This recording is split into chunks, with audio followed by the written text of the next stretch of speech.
Hello, this is me, Gerta Amores in USA. Welcome back to my YouTube channel. So, ayun guys, on the way na po kami or kaalis lang namin ng bahay. Papunta po kami niyan sa PNB. So, i-flex ko muna yung asawa ko na gwapo. So, ayan. Say hi, my love. Look at the camera, my love. Oh my God, my love. Look at the camera again. Oh, hi. There you go. So, ayan na siya yung ayan, papunta na kami niyan sa PNB. So, ginagrab na namin yung opportunity na gagamit kami or dadaan kami sa express lane kasi nga siya, free. Ayan, nakita nyo yan. Wala pong bayad sa express lane today. So, yung mga araw na yan. So, ginamit na namin. O, diba, libre. Tapos, iwas traffic na din siya. So, ayan, ang ganda lang din ng weather. Tapos, by the way, yung PNB dito sa Amerika is very far away from where we live. Parang siya, from yung bahay namin sa Pinas to SM siguro. SM Seaside or more than. So, ayan na siyang PNB. Ayan na yung PNB. Yan lang. Tapos, ayan, nasa loob ako ng sasakyan kasi ang pumasok ng PNB is yung asawa ko lang. Ayaw ko talagang pumunta sa sa PNB sa loob. So, ayan, after ng PNB, guys, pumunta kami. Yung asawa ko, sinasabihan na niya ako na dadalhin niya ako sa Filipino restaurant. So, nalaman lang din po niya yan sa, sa mother-in-law ko kasi nakita niya sa newspaper. So, kinakat niya, tapos binigay kay Dag. So, ayun, si Dag naman is atat ng atat yung asawa ko na pumunta doon kasi nga alam niya na miss ko na yung Filipino food. So, ayun, ang ganda ng weather. So, ganyan po ang kalsada. So, ayun, nakarating na kami. So, yan yung pangalan ng restaurant. Abstract Filipino Essence. So, as in Filipino yung guys, yung ship dyan sa loob. Kasi nabasa namin sa article. So, ayun siya yung labas. So, ayun siya guys, diba ang talaga Abstract Filipino Essence. So, enjoy na lang yung the rest ng video guys. Thank you. Enjoy, enjoy, enjoy. We're going to there. That one.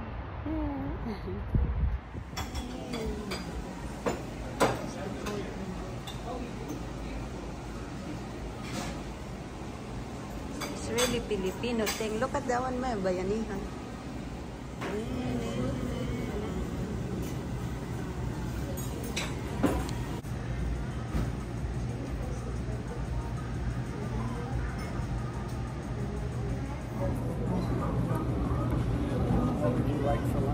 Pansit.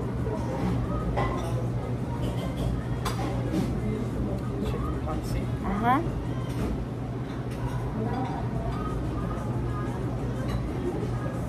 That's the ship, malabo.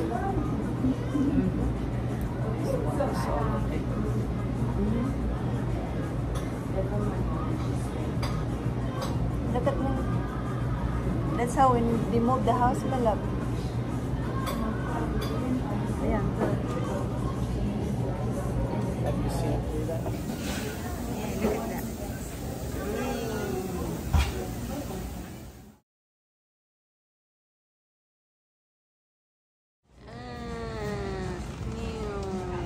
Ganito ba?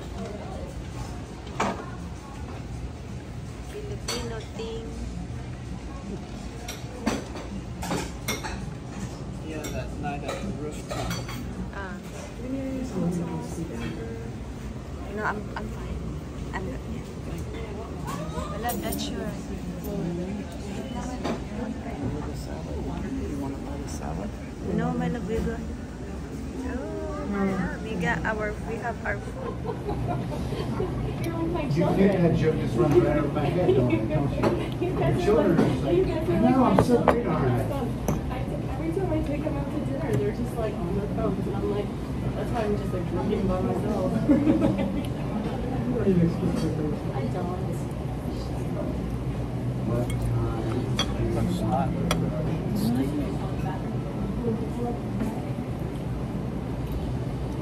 I have a pancit. Wow, my love, look at my pancit is still. You can really see from the camera.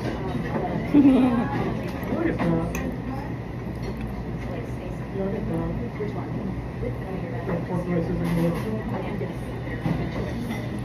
Remember when we were that one time that one girl walked in and was like, what do I wear? Oh, and I told her to get the book done. No, I got the bowl. You may have. It's like, yeah. Either got this, or the casino.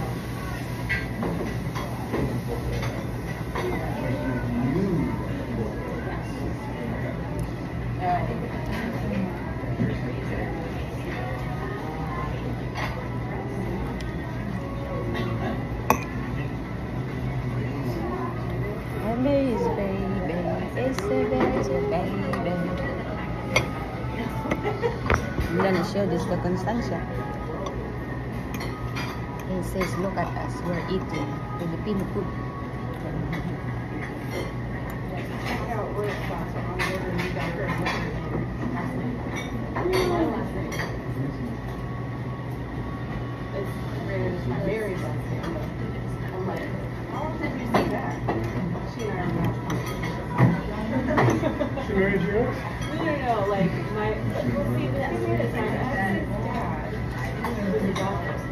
Like, I'm very interested. So that's what's stupid. But then he reconnected with his birth parents, and their last name was Harvey. Like Irish. So, I like gave my last name because he was absolutely nothing. And I'd like to say that that's my maiden name. But I want to have the same last name as my kids. She moved you on? I mean, it's easy. What's your maiden name? It's G-R-A-C-I-L. When you put yours first?